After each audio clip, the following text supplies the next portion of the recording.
Hey everybody, Charles for HumbleMechanic.com. Today we're talking recalls, golf wagons, parts updates, and plenty more. This is the state of the shop.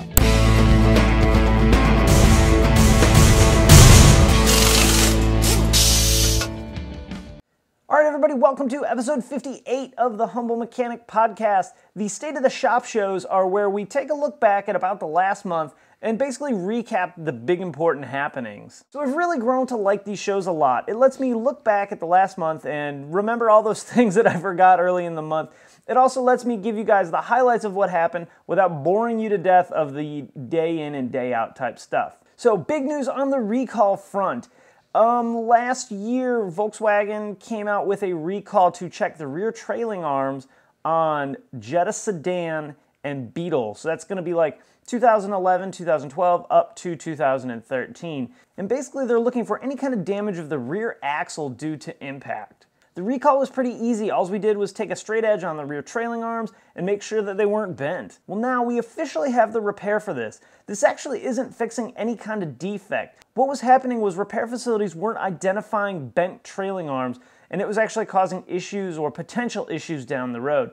Now what we're doing is we're installing a plate on the inner portion of the trailing arm so that if it's bent at all, it's very, very obvious. The recall itself is not really that bad. The only kind of lame part about it is you have to take the parking brake cables off from inside the car in order to slip the mounting bracket on. The really frustrating part is on vehicles with disc brakes. It's so close. If that hole were about 2 millimeters bigger, it would be no problem, but sadly you're pulling off the inner portion of the parking brake cables. And I'm sure at some point there will be guys flat rating this repair and just cutting the hole open a little bit and jamming the parking brake cable through.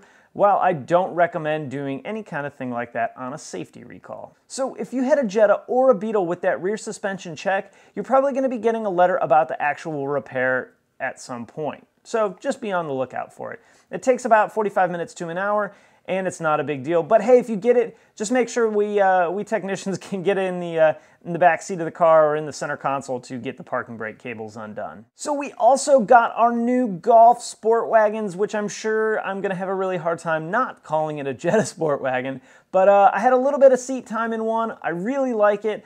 Everything about it is cool. I haven't found something that really stands out that I absolutely don't like just yet. While it may not be my Passat wagon, I really do dig this car. It's one of the first ones that have come out in the last few years that really made me think about getting a new car. I'm pushing my dealership pretty hard to let me borrow one for a day or two so I can get some video out for you guys and we can kind of do a walk around of it and check out some of the ins and outs of the Golf SportWagon. Did you see that? I almost called it a Jetta SportWagon. Along the SportWagon line, Volkswagen has confirmed that the AllTrack will be coming to the United States as a 2017 model, at this point anyway, which means probably sometime next year.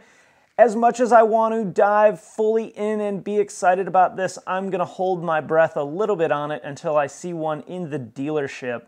I've been really excited about previous models that were definitely coming to the United States, and for one reason or another, they were canceled. So I'm not going to get too excited about this one until I see it.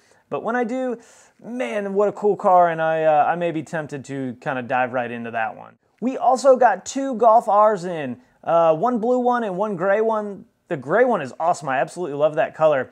If you remember the name of the color of the gray newest generation Golf R, post it in the comments section because frankly, I just can't remember what it is. But it had a really cool name, something with titanium in it. Very awesome cars. I love this new generation of Golf.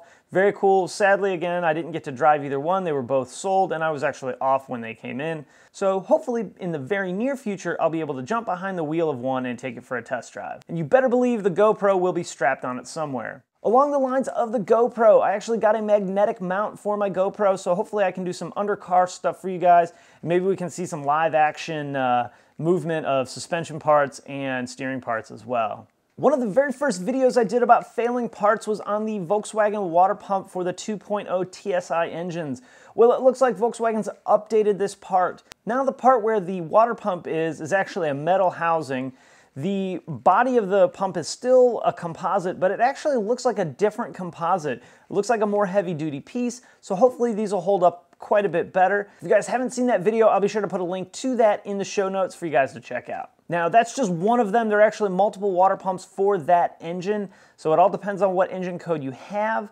Again, with stuff like this, always make sure you have your VIN available so that you can be 100% certain you get the right part. And I don't know if they updated both pumps or just the one. The one with the sensor in it at the bottom hose is the one that I've seen that was updated. But I wouldn't go rushing out to replace it just because it's an updated part. Last week, my dealership got a shipment of about $6,000 worth of new alignment equipment. These tools are a minimum purchase tool, which means they automatically get sent to the dealership. And we got 2 pallets of stuff, and it looks like a bunch of alignment pieces to do alignments on new vehicles with cameras and radar and lane departure warning type stuff. So we haven't set any of it up yet, but I'm looking forward to setting that up as soon as possible.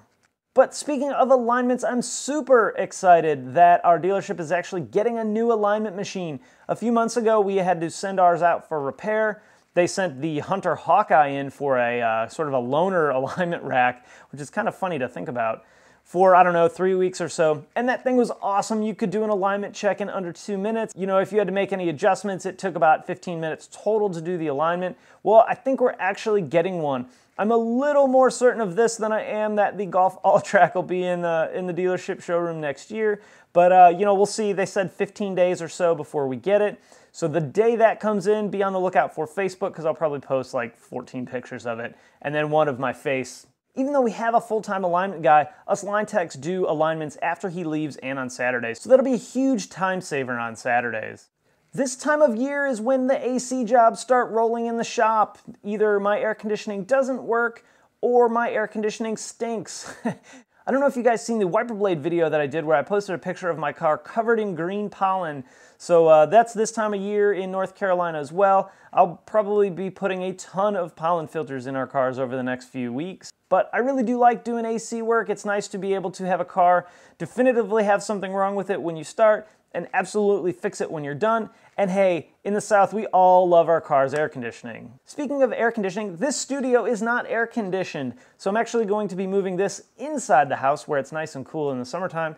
So you will see an upcoming new look to the studio here at the Humble Mechanic Podcast. Maybe I'll take a picture of my toolbox and just put it in the background for you guys to see. As far as business goes this time of year, it's really day-to-day up and down. Tax season can be really busy at some points and really slow at other points. It all just depends on sort of the weather of the day, so to say, and actually the weather too. We usually don't really pick up until about June, but April and May can be, you know, up and down and up and down and up and down. It really all depends on, again, what the weather of the day is. Being short-handed at the shop, hopefully we'll stay nice and busy. Oh, I almost forgot, update on my Apprentice.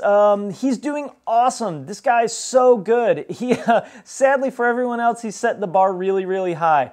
All the things that I've talked about on videos on how to be a good apprentice and how to get started in the industry. So it's great to see a young guy come out of NTI, come in the dealership, bust his butt, work hard, want to participate, want to learn, want to get better, all hustle all the time. I really like where he's at.